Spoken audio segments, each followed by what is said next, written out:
Okay, good morning, everybody. It's really good to be back in the company of the Sangha. It's been a while since we've had our own service, and it feels good to be back with you. So would you please put your hands together as you're able and join me in Gasho? Namo Amida Butsu. Namo Amida Butsu. Namo Amida Butsu. Namanda, Namanda, Namanda. So my message today is going to be part travel log and a little bit Dharma as I see it through my own eyes. A couple weeks ago, Brian and I had the opportunity to visit the Japanese American National Museum in LA. And currently there are two exhibits that we wanted to experience. One is called Sutra and Bible, and the other is called the Ide. And the Ide is a monument of sorts that's comprised of three elements. The first is the Ide Cho, which is a book of names of all of the Japanese Americans who were incarcerated during World War II. They also have a website, the Ide-zo, and a light sculpture, which we didn't see, which is called Ide-hi. The book, or the Ide-cho, is what we were able to visit in person. And for this trip, it was really special because Reverend Todd was able to join us at the last minute. And that made the experience even more meaningful. I think I can speak for Brian, for both of us. So I'm going to share a little bit about what we saw there and my feelings and my reaction to the exhibit. So many of you might remember Duncan Williams, Reverend Dr. Duncan Williams, that is, who visited Minneapolis in 2020. In fact, his visit, as I recall it, was the last thing we did, or even that I did, before the pandemic shut down. He came and he was here to speak about his book, American Sutra, which is all about religious practice inside the Japanese American incarceration camps. He gave a talk at the University of Minnesota, and Gail and Todd participated in a panel with him. And then we held a service and a gathering at the Minnesota Zen Center. And he now has both of these exhibits, Sutra and Bible, and the Ide Cho. And this is him you see in the picture here on the left. And these are two examples of butsudan that were made in the camps from scraps of wood, probably from the erection of the barracks, leftover wood and building materials. And I was really struck by the creativity, the workmanship, but also the perseverance of the people who made them. The depth of the desire that led the incarcerated people to pursue their religious and spiritual practices, even while living under such terrible circumstances. Clearly, these were people of deep faith, Buddhist, Shinto, Christian, and they recognized that maintaining religion and religious practice was key to surviving their new reality. Here are some photos of religious gatherings inside camp. And I just want you to take a look at that bottom right photo. They're having an obon dance.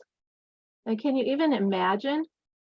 How are these people able to not only carry on, but to dance with joy and in celebration? This image in particular really struck me, the contrast of the bleak conditions of the camp, the dirt, the dust, the barracks, and then these beautiful kimonos and fans and smiling faces. I can only imagine that they found the calling voice of Namo Amida Butsu. They felt embraced by the great compassion of the Buddha just as they were and just where they were. And I think, for me, that's what that means, come as you are, just exactly as you are and wherever you are. The rituals they held, the services, the incense, the nembutsu, and of course the dancing, must have allowed them to find some sort of happiness and peace among all that chaos. And we've talked a lot lately about living the nembutsu. And for me, this is it right here. They're living the nembutsu. A couple months ago, I posted on the TCBA Facebook page a story about a bunch of stones that were uncovered at the site of the Heart Mountain Camp. They were found buried in a metal drum, and each stone bore a single character. Eventually, the stones were analyzed, and it was determined that they contained the first 6 volumes of the Lotus Sutra, stone by stone, character by character. Again, these incarcerated people found a way. I took this picture on the right in the exhibit. These are those actual stones. If you go back on the Facebook page, you can read the full story about how they unearthed them, where they found them, and how they made that analysis to determine what they were. And then finally, I just couldn't leave that Sutra and Bible Gallery without taking a picture of the acknowledgement placard. And lots of people we know got a shout out. First of all, Bishop Marvin Harada, Reverend Marvin Harada, who we've met. He's spoken to our Sangha before. He's the bishop of the BCA. Reverend Patty Nakai, she grew up in St. Paul. Her father, Sam Hondo, was a longtime member of our Sangha, and she's currently serving as the supervising minister at the Buddhist Temple of Chicago. You all know Reverend Ron Miyamura. He's been our supervising minister. He's based at MBT in Chicago, Midwest Buddhist Temple. He's been with our Sangha for 50 years. So we're going to have a big celebration this summer as he retires, and we can acknowledge him for that. And then finally, of course, our very own Reverend Dr. Todd Tsuchiya. He was pretty integral, I think, in helping and assisting Reverend Dr. Duncan Williams with this Sutra and Bible exhibit. So I was kind of proud and pleased to see people I know on that acknowledgement placard. So then after we finished visiting the Sutra and Bible, it was time for our appointment with the Ireicho. And we made an appointment about 3 weeks in advance of getting there. And we had to submit a list of names that we wanted to acknowledge while we were there. This whole entire exhibit of the book, really no bigger than a small bedroom like the room I'm sitting in right now. And that for me made the whole experience of interacting with the exhibit and the book itself even more intimate. Our docent, Karen, first opened the front cover of the book. That's this image here on the left. You can see that white square that's inlaid there in the front cover. That's a piece of ceramic made from all the soil of each of the locations on the mainland where Japanese Americans were incarcerated. This image over here on the right, that's the back cover of the book, and there's another ceramic inlay. This one's red, and that contains all the sites on the mainland plus sites in Hawaii. And again, they've taken soil from all of these locations and formed it into these ceramic pieces that are inlaid in the book. And we were allowed to put our hands on those ceramic pieces. And for me, that made the experience just so much more personal. It was a tactical way to interact with the book, just placing our hands on those ceramic pieces. And we were also amazed with the level of detail and care that they put into creating this book. This picture here, I don't know if you can see these little white insignia. They're made up of 5 horizontal white lines. And those white lines were designed to mimic the memorial obelisk that still stands at Manzanar. There's 5 sections of that, and so they made this insignia of 5 horizontal white lines to sort of mimic that. And as you enter this exhibit, all around the room are these wood panels, each containing the name of one of the incarceration sites. And on each of these panels is a little cup with a sample of soil from that site. And it was pretty cool. Reverend Todd, as you know, is going back and forth to Chicago for most of the last year. And so on one of his trips, he was able to gather up some soil from Camp McCoy in Wisconsin as he passed by. We were given a small hanko, or a little stamp, and we were asked to mark the names of some of the very oldest people who were incarcerated in the camps. These are people who likely don't have living family who could visit and remember them. So they matter. And they too must be remembered and recognized. And so we were asked to stamp their names. As I said earlier, we had submitted in advance the names of those family members that we wanted to acknowledge. And we were allowed to place our mark under each of their names. The people that we remembered were Toshiyuki Albert Tsuchiya and Sakie Ono Tsuchiya, Brian's parents, Shigeo Sally Ono Sudo, Brian's aunt, Yosaji Ono and Saki Ono, Brian's grandparents, Masami Helen Tanigawa Tsuchiya, and Yoshio Frank Tsuchiya. Those are Reverend Todd and Frank's parents. As you can see in the pictures, Brian and I brought along some photographs of our family members just as an additional way to connect with them and to remember them as we mark their names. We offered gasho and recited the Nembutsu. These people, those we honored and remembered, each of them truly lived a life of Nembutsu.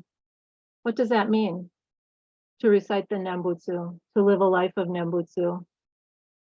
Well, to me, it means to appreciate every encounter and to take refuge in the Buddha in every place and at every time, to acknowledge and appreciate the circumstances that brought the Nembutsu to me, and finally to remember that Amida Buddha accepts each of us just exactly as we are. When we got home, Brian wrote a long email to his sisters, his cousins, his mom, and his Auntie Sally. And this is the response that we received from her. She said, thank you for taking the time and making the trip to do this. I feel like we're being validated.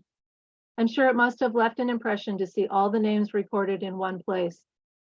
We can hear the numbers 125,284, and it sounds like a lot, and it is a lot. But to see how many pages and how much space it takes up to record all of that is something else. And to think of all the lives that were affected and forever changed because of the misguided policies of our government makes one sad and angry. Let's never forget. Sally Sudo.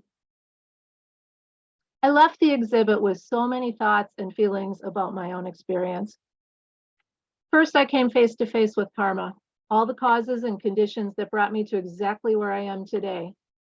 If any one thing had gone differently, my life would not be as I know it. The hardships that my family members faced could easily have sent them in a different direction or on a different path. And I'm so very grateful that that didn't happen. I felt a very strong sense of connectedness. All those names in that big book are connected, and they're connected to me, and even they're connected to you, as we're all part of our Sangha together, just like the sand in those ceramic inserts inside the covers of the book. And finally, I was overwhelmed with a deep, deep sense of gratitude for the family members who incarcerated and endured and held strong to their beliefs, for the curators of the exhibit, for the helpful and friendly staff at Janum, for my husband Brian doing all the research and planning to get us there, for Todd and his contributions to both of those exhibits, and for joining us for this very special experience. And finally, today I'd like to close by sharing a poem. Brian and Todd and Frank's cousins, Paul and Fred, had visited the Irecho Memorial a week before us, and they read this poem while they were there, and I'd like to share it with you today. Called We Remember Them, and it's written by Sylvan Kamens and Rabbi Jack Reimer. At the rising of the sun and at its going down, we remember them. At the blowing of the wind and in the chill of the winter, we remember them. At the opening of the buds and in the rebirth of spring, we remember them. At the blueness of the skies and in the warmth of summer, we remember them.